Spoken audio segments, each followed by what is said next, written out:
Llevamos tiempo hablando sobre la necesaria y urgente restauración del retablo mayor de San Blas. Hasta que llegue ese momento y el que tiene que hacer algo lo haga, vamos a empezar a conocer historias y realidades de Villarrobledo.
Hoy hablamos con Isabel Calero Corbera.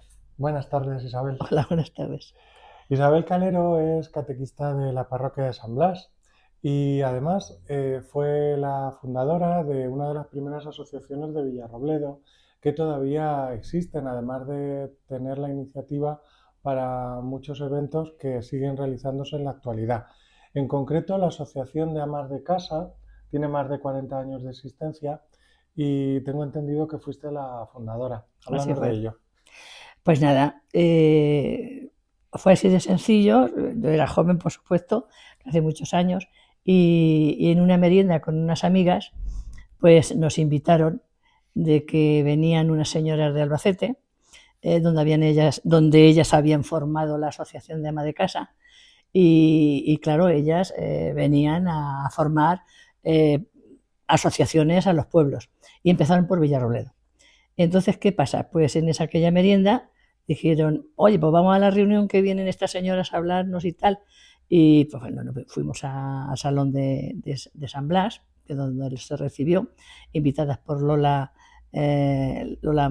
Maganes, ¿no? De apellido, Lola Magán, en la que se habían fijado en ella, en que hiciera la asociación ella, pero ella por circunstancias no quiso hacerla, y ella nos invitó a mis amigas, en la donde estaba yo y donde fuimos, y bueno, pues escuchamos a aquellas dos señoras que vinieron, y nada, al final, pues la conferencia que nos dieron, pues nos gustó mucho la iniciativa de pues eso, que formar a la mujer como ama de casa, que no trabaja, que trabaja mucho en la casa, en el hogar y tal, pero no trabaja en la calle. Entonces, pues había que fomentar que la ama de casa fuera reconocida como mujer trabajadora. Y bueno, pues en aquella charla y conversación nos gustó mucho. A mí me entraba una por otra porque no me decía nada, era mucho más joven que ellas y no me decía nada, pero sí verdad que yo entendía que aquello sí que era pues muy bueno para Villarrobledo, para las mujeres de Villarrobledo, que entonces no salía nadie. Y en los primeros años de esta asociación tuviste actividades culturales y arriesgadas para la época.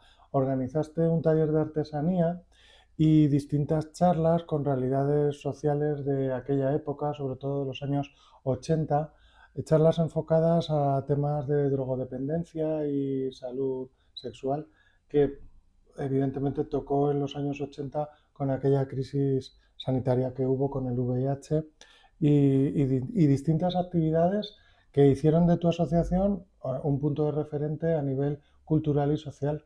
Total.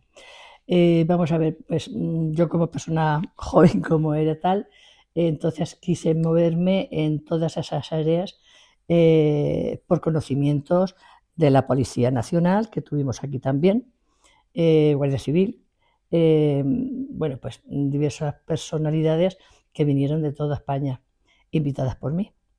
Y sí, y realizamos pues muchas conferencias muy importantes de todo tipo, de todo, de las enfermedades, de cáncer, o sea, es que tocamos todos los palillos. Y la drogadicción nos gustó mucho porque en aquella época fue cuando se remontó aquello, ¿no? De que la gente joven se metió y tuve asociadas, mujeres, madres asociadas con hijos metidos en este fango. Y bueno, pues todo aquello yo iba enhebrando y digo, pues nada, aquí se da conferencia y allí pues aprendimos todos y conocimos lo que era, claro, ellos nos trajeron las muestras de lo que ellos consumían, en la que muchos hijos arruinaron a muchos padres por este motivo. Así es, Isabel. Fueron realidades que todavía coexisten en la actualidad y en los que hay que poner pues muchos recursos en ellos, sobre todo para dar visibilidad y ofrecer ayudas. Sí es verdad que en los 90 ya el Ministerio de Sanidad empezó a gestionarlo y se empezó a regularizar y bueno, en la actualidad pues imagino que también. En 1982 fuiste la primera en organizar la primera marcha de Asprona. Así fue. Cuéntanos. Pues nada, en el convento de Carmelitas, una monja o sea, malagueña tiene su familia, viene a visitarla y estando allí, pues esta familia tiene un niño con síndrome de Down. Entonces, otra maestra de aquí, que estuvo aquí en Villarruedo, tenía también un niño de síndrome de Down, y por aquellos años, pues entonces se estaba moviendo el colegio de Asprona. Y bueno, pues a ver de qué manera se le preguntaba a esta señora malagueña de qué forma cogían ellos en su asociación, porque ya hablaba, nos habló y habló a esta señora sobre los niños y tal, lo que tenían en Málaga, una asociación ya formada, tenían tal, pues los tenían, claro, y eran más avanzados que por supuesto que aquí en Villarroledo. Entonces, de allí le preguntamos qué hacían para poder coger dinero, porque aquí, claro, no había medios para poder levantar el colegio que se quería hacer, que actualmente está después de tantos años. Entonces, ¿qué pasa? Nos dijo, pues mirad, podemos coger dinero, cogemos dinero haciendo marchas. ¿Y cómo son estas marchas? Entonces nos lo explicó cómo se hizo y yo cogí la idea. Y dije, pues eso lo hago yo. Yo ya era presidenta de las amas de casa. Y digo, pues eso lo hago yo. Y esto lo movemos, la asociación, y hacemos la marcha. Y cogemos, y claro, nos dijo lo que tenemos que hacer, que muestra si quiere la cartilla, se hizo la cartilla y cada uno de los conocidos, empresas, muy agradecidas de todas las empresas que ayudan, donde ellos colaboraban por kilómetro que andábamos.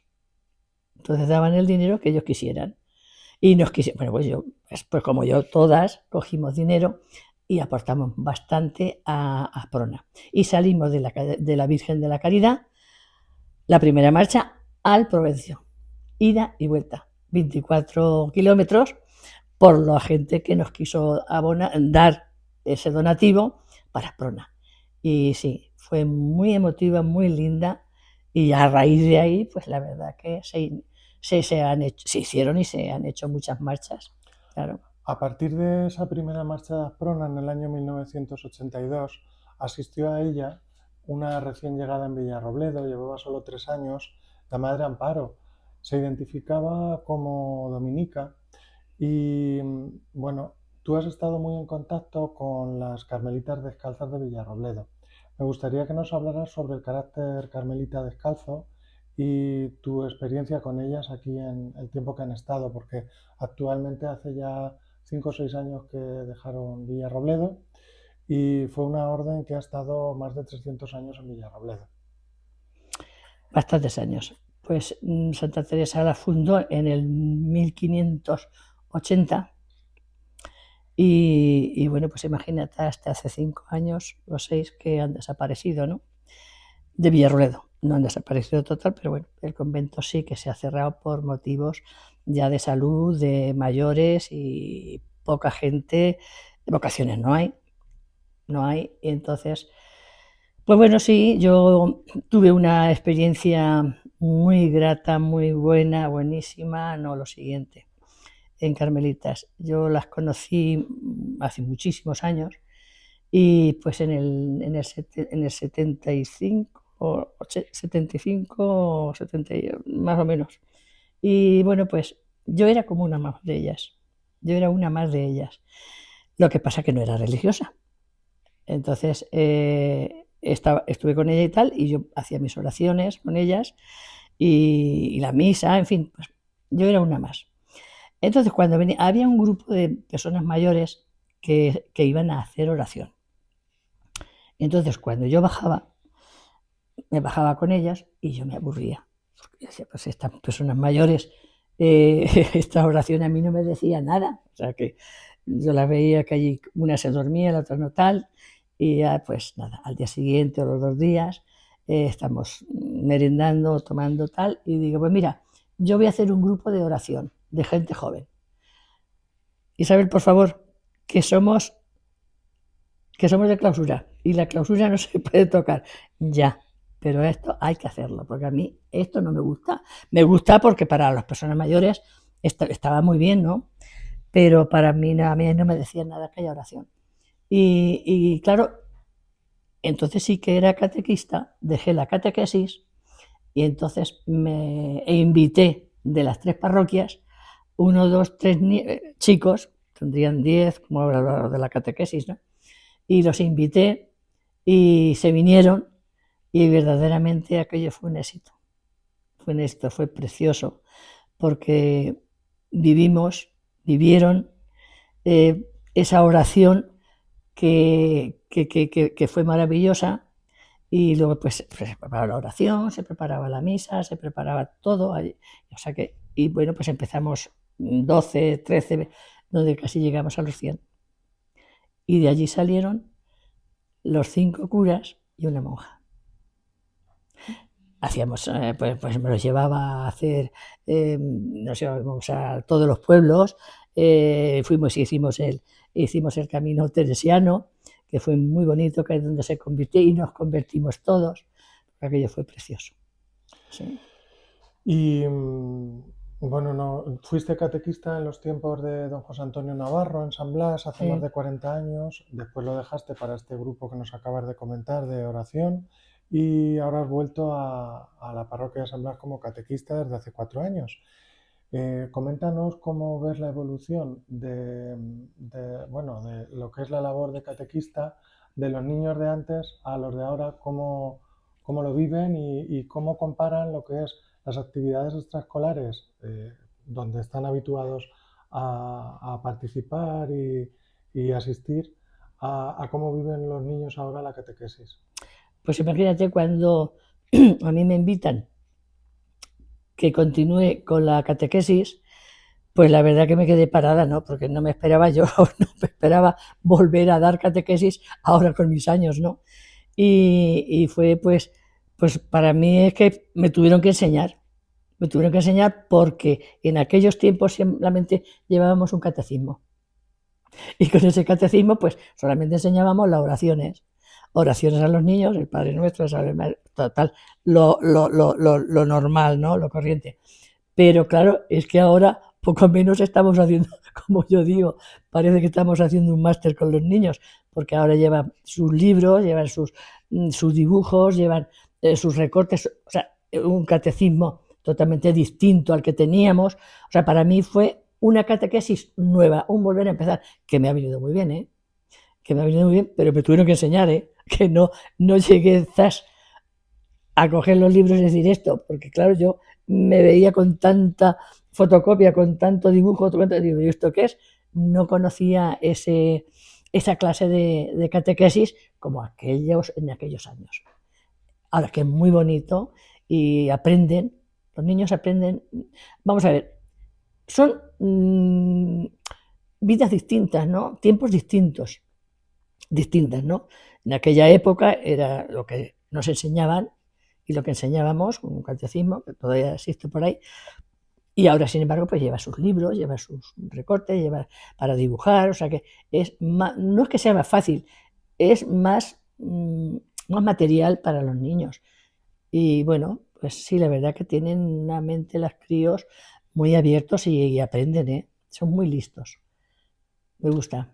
Pues todos los pintores que han tocado temática religiosa han comentado que rezar y pintar viene a conectar un poco lo que es el alma con esa meditación y elevar el pensamiento a Dios. Hemos visto al principio de tu entrevista un recorrido por obras que has realizado tú, como esa faceta desconocida que mucha gente seguro que está descubriendo hoy como pintora, y me gustaría que nos hablaras un poco de qué te llevó a pintar, y casi te preguntaría más por qué dejaste de pintar. Bueno, sí, empezando porque yo soy autodidacta, ¿no? Yo no he visto pintar. A mí no me ha enseñado nadie a pintar, ni me han enseñado a hacer muchas cosas que se hacen, ¿no? Como me gusta también la fotografía. Y, o sea, toda persona autodidacta, todo aquello que te entra en la retina, lo haces. Lo haces. Y bueno, pues un día cogí el pincel, pues en una oración precisamente, haciendo una puesta de sol. Empecé por ahí, por un cuadro chiquitico, digo, pues mira, si una persona lo hace, ¿por qué otra no lo puede hacer? Y bueno, pues me cogí el pincel y ahí fue, me inicié, me gustó y bueno, pues los cuadros que hay en mi casa no son muchos, pero aquello que se me ha dado, decir quiero hacer esto, pues va, y ahí está hecho. ¿Por qué dejaste de pintar? Pues nunca se deja de pintar, como nunca se deja de conducir, como nunca se deja de montar en bicicleta. Cuando te apetece, como ahora, pues me ha apetecido hacerte un cuadro para el retablo de San Blas. Pues muchísimas gracias, Isabel. De hecho, te iba ahora a hacer la pregunta del alegato a la restauración del retablo, como le hago a todos los invitados, para que digan lo que ellos consideren. Y bueno, en tu caso sabes, no te lo tengo que explicar lo que estoy haciendo, y te dejo con la cámara para que le hables a los que nos están viendo, para que animes a que colaboren con esta restauración y por qué. Pues muy sencillo, tan sencillo como estar ahora mismo aquí sentados haciendo esta pequeña entrevista, ¿verdad? Pues yo invito a todo Villarrobledo, pues que se mentalicen y puedan aportar lo que cada cual pueda para ese retablo que tenemos, que presumimos de San Blas, de nuestro pueblo, cuando vienen invitados, cuando vienen familia, cuando vienen amigos, lo primero que hacemos es mostrar la belleza que tiene el pueblo.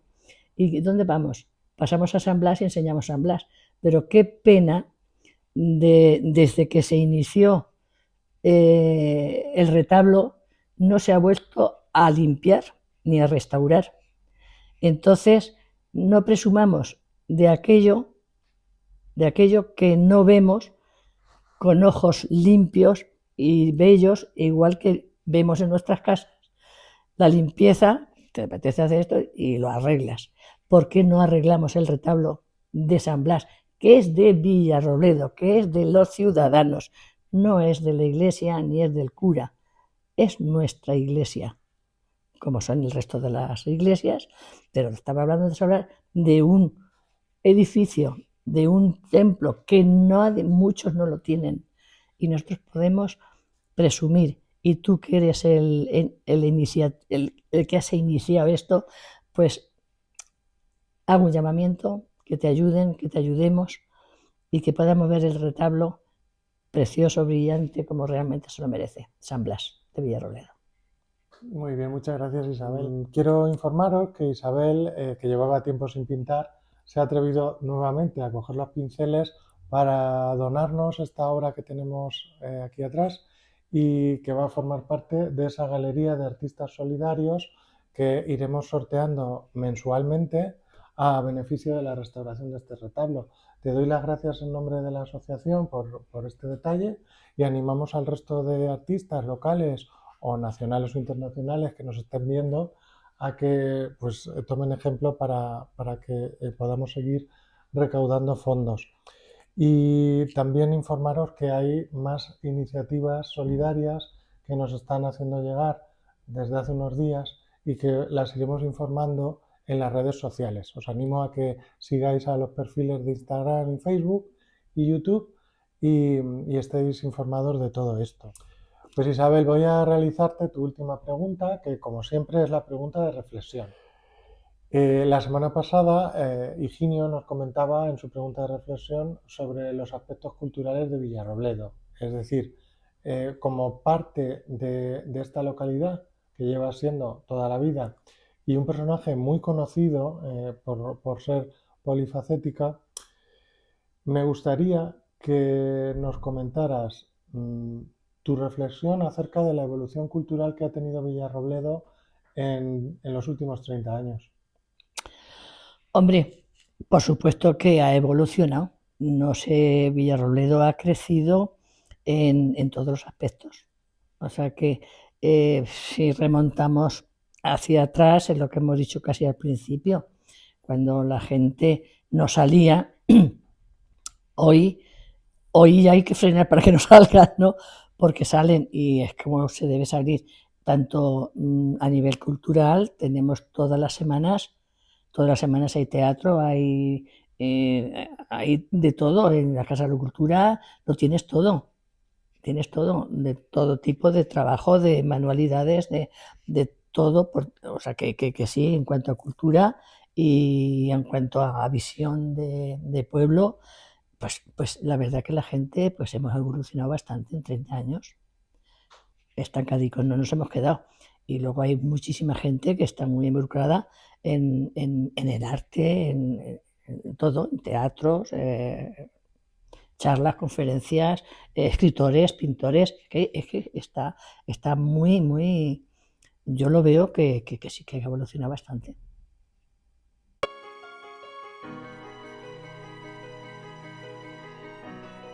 Vivo sin vivir en mí, y tan alta vida espero, que muero porque no muero. Vivo ya fuera de mí, después que muero de amor, porque vivo en el Señor, que me quiso para sí. Cuando el corazón le di puso en él este letrero, que muero porque no muero. Esta divina prisión, del amor en que yo vivo, ha hecho a Dios mi cautivo, y libre mi corazón, y causa en mí tal pasión ver a Dios mi prisionero, que muero porque no muero. ¡Ay, qué larga es esta vida! Qué duros estos destierros, esta cárcel, estos hierros en que el alma está metida. Solo esperar la salida me causa dolor tan fiero, que muero porque no muero. ¡Ay, qué vida tan amarga no se goza el Señor! Porque si es dulce el amor, no lo es la esperanza larga. Quíteme Dios esta carga, más pesada que el acero, que muero porque no muero. Solo con la confianza vivo de que he de morir, porque muriendo el vivir me asegura mi esperanza. Muerte do el vivir se alcanza, no te tardes, que te espero, que muero porque no muero. Mira que el amor es fuerte, vida, no me seas molesta, mira que solo me resta, para ganarte perderte. Venga ya la dulce muerte, el morir venga ligero que muero porque no muero. Aquella vida de arriba, que es la vida verdadera, hasta que esta vida muera, no se goza estando viva. Muerte, no me seas esquiva, viva muriendo primero, que muero porque no muero. Vida, ¿qué puedo yo darle a mi Dios que vive en mí, si no es el perderte a ti, para merecer ganarle? Quiero muriendo alcanzarle, pues tanto a mi amado quiero, que muero porque no muero.